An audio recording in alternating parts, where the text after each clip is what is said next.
നാമങ്ങളിൽ നിന്നും ഭേദങ്ങളിൽ നിന്നും ഉണ്ടാക്കുന്ന നാമങ്ങൾക്കാണ് തദ്ധിതം എന്ന് പറയുന്നത്. നാമങ്ങളിൽ നിന്നും ഭേദങ്ങളിൽ നിന്നും ഉണ്ടാക്കുന്ന നാമങ്ങളാണ് തദ്ധിതങ്ങൾ. ഉദാഹരണം: ദശരഥന്റെ പുത്രൻ ദാശരഥി. തദ്ധിതങ്ങൾ പല തരത്തിലുണ്ട്. പ്രധാനമായും 4 എണ്ണമാണവ. ഒന്നാമത്തേത് തന്മാത്ര തദ്ധിതം. അനേകം ധർമ്മങ്ങളുള്ള ഒരു വസ്തുവിൻ്റെ ഒരു പ്രത്യേക ധർമ്മം വേർപ്പെടുത്തി പറയുന്നതാണ് തന്മാത്ര തദ്ധിതം. അനേകം ധർമ്മങ്ങളുള്ള ഒരു വസ്തുവിൻ്റെ ഒരു പ്രത്യേക ധർമ്മം വേർപ്പെടുത്തി പറയുന്നത് തന്മാത്ര തദ്ധിതം. മാത്ര തദ്ധിതം ഉണ്ടാക്കാനായി ശുദ്ധഭേദങ്ങളിൽ മാ എന്ന പ്രത്യയമാണ് ചേർക്കേണ്ടത്. മറ്റു ഭേദങ്ങളിൽ തം എന്നാണ് പ്രത്യയം.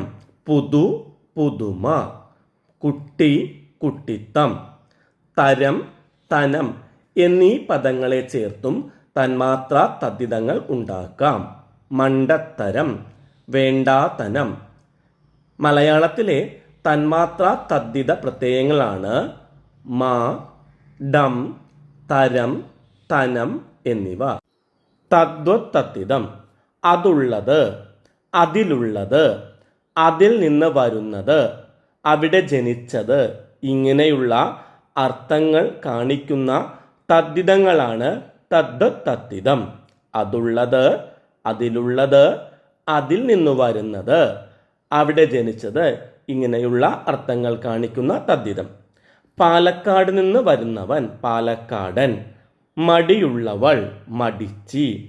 മൂപ്പുള്ളവൻ മൂപ്പൻ.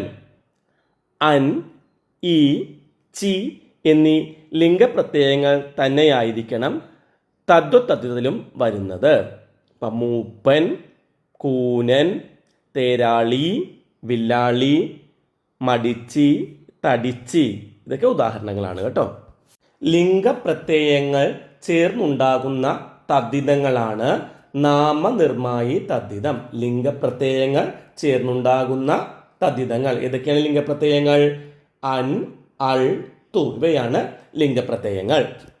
പേരച്ചം, ആധാരിക അഭാസം, സംബന്ധിക വിഭക്തി ഇവയോടുകൂടെയാണ് ലിംഗപ്രത്യയങ്ങൾ ചേർത്താൽ നമുക്ക് നാമനിർമ്മായി തദ്ധിതങ്ങൾ ഉണ്ടാക്കാം.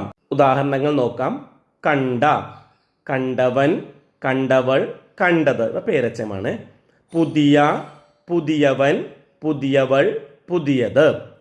ഇനി എൻ്റെ, എൻ്റേവൻ, എൻ്റേവൾ, എൻ്റേത് സംബന്ധികയാണ്. പൂരണി തദ്ധിതം: